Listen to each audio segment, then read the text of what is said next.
I found out I was the third version of myself when the man who looked exactly like me walked into my house and called my mother by a name I'd never heard before. He didn't attack me. He just looked at me and said, "You weren't supposed to wake up." Then my mother started crying. I didn't understand what he meant. I didn't even understand why my mother was more afraid of him than me. The man reached into his pocket and pulled out an old photograph. It was me. Same face, same scar above my eyebrow. But the date on the back was from 12 years before I was born. I laughed because there had to be an explanation. Then I noticed the photograph wasn't showing one person. There were 3 of us, and the other 2 had been crossed out. My mother grabbed the photograph and whispered, "He's the original." The room went silent. I looked at the man. He looked at me. Then he smiled. "I've come to take my life back." That night, my mother locked me inside my bedroom, not to protect me from him, to protect him from me. I heard them arguing outside. "You promised he'd never find out."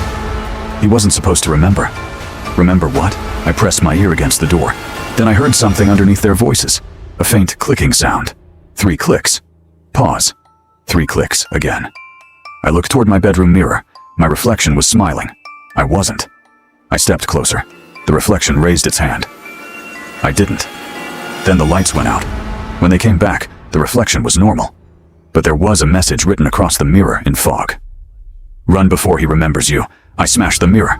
Behind it was a small metal box. Inside was a hospital bracelet. My name was printed on it. But the date of birth was wrong. I searched the date online. It was the date of a hospital fire that killed 11 people, including a 6-year-old boy with my exact name. I called my mother. She didn't answer. So I called the number printed on the bracelet. Someone picked up immediately. "Which version are you?" I couldn't speak. The voice continued. "If you were the third, don't trust your mother." Then the call ended. I ran downstairs. The front door was open. My mother was gone. So was the original.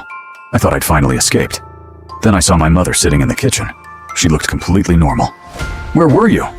I froze. I had just watched her disappear. She noticed my face and smiled. "You're confused." Then she said something that made my blood run cold. "Don't worry, you're always confused after a replacement." "Replacement?" I backed away. She reached for my hand. "Your first version lasted 6 years." She held up 6 fingers. "Your second lasted 19. Then she pointed at me. "You're already 23. I pulled away. "How many times have you done this?" My mother didn't answer. Instead, she looked toward the hallway. Someone was standing there. It was the original. But he wasn't alone. Behind him stood another man. Same face, same scar, same eyes. I suddenly understood the photograph. There weren't 3 versions. There were dozens. The original stepped forward. "I told you," he said. "They don't replace us because we die." He looked at my mother. "They replace us because we remember." I didn't understand. Then the second man grabbed my arm, and memories hit me. A hospital room, a needle, my mother screaming, a body being dragged beneath a white sheet. Then another memory. I was 6, then 19, then 23. The memories weren't from different people. They were all mine. Every time I remembered who I really was, they erased me. The original looked into my eyes. "You're not the third version," he paused. "You're the third version they couldn't erase." My mother suddenly pulled a gun. The original didn't move. He only said one thing. "Ask her what happened to the first 2. My mother started shaking. I looked at her. "Where are they?" She lowered the gun and whispered, "You're looking at them." The 2 men behind the original began changing. Their faces collapsed, their skin stretched, and beneath both faces was mine. They weren't copies of me. They were what happened to me every time I remembered.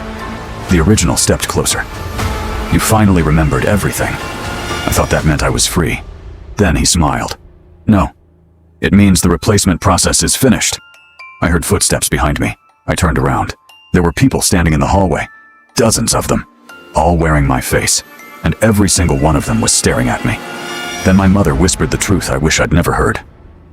"The original isn't coming to reclaim your life." She pointed at me. "He's coming to reclaim his body." And suddenly, I couldn't feel my hands anymore.